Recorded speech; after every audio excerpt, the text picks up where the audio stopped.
Luka is one piece away, it feels, from taking the next step that he so desperately wants to make. But Brian Windhorst pointed out this morning that's not going to be an easy next step to make because the player is not that easy to find. Are the Mavs knocking on the door in the West? Or do you think they're not going to? Is the player out there, the DeAndre Ayton, the Rudy Gobert move, is that out there for them to make this offseason? I don't know if it's out there for them to make that move, but it's absolutely necessary in order for them to be knocking at the door. If you want to call getting to the conference finals knocking at the door, then they're already knocking at the door, but they're damn sure not going to kick it in, not with the roster that they have in place. We respect Jalen Brunson. Spencer Dinwiddie had a good game last night with his 26, even though he was sporadic throughout these players, big game, not so big game, stuff like that. Yeah. You know, and the other guys. But in the end, Luka doesn't have enough. But we also need to talk about Luka in a very honest context. The brother is a superstar offensive player.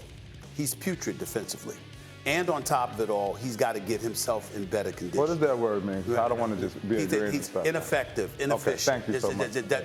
That's just not getting it done. You got to be able, and you should appreciate this, you got to be able to play some defense. Yeah. When you talk about, listen, we look at LeBron James, for example. LeBron James can amp it up defensively. Kevin Durant can amp it up defensively, along with various other stars who have played this game. Steph Curry is not the greatest defender in the world, but 6'3" with long arms and constantly in shape. His movement without the basketball, what he does is entirely different than Luka Doncic. Luka Doncic is ball dominant, and you can't stop him. But you do see others standing around spectating. Whereas with Steph Curry, you got to have your head on a swivel. He's running all over the damn place. And he's tiring you out on a defensive end because you're constantly needing to be mindful of where he's at. So it's not only just that he's a lethal shooter, the greatest ever, but his movement without the basketball and how that compromises opposing defenses has a profound effect sometimes on how they are offensively because playing defense takes so much out of them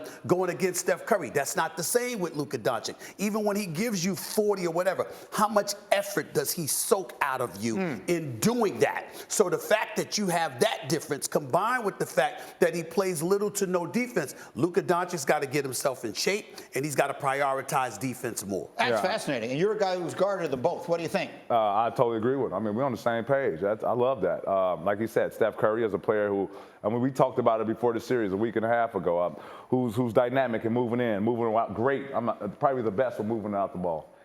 Luka Doncic, obviously, they need help. But, you know, for that to happen, the richest, you have to spend some money. Yeah. The Golden State Warriors aren't the Golden State Warriors unless their ownership spends money. Like they said, they're one of the richest teams, and they had to spend that money. Mark Cuban got to spend that money if he wanted to be successful. Let me say this about the Dallas Mavericks as well. They did take a huge, huge step in this regard.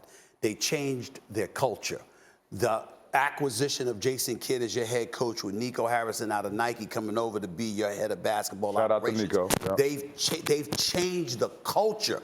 Before they needed everything. Yeah. Right. Now they just need Luka to get in better shape and to play on both ends, and they need a partner in crime with him. Yeah. That's what they need. But their culture has been established with Jason Kidd and Nico Harrison. Yeah. Thank you for watching ESPN on YouTube. For live streaming sports and premium content, subscribe to ESPN+.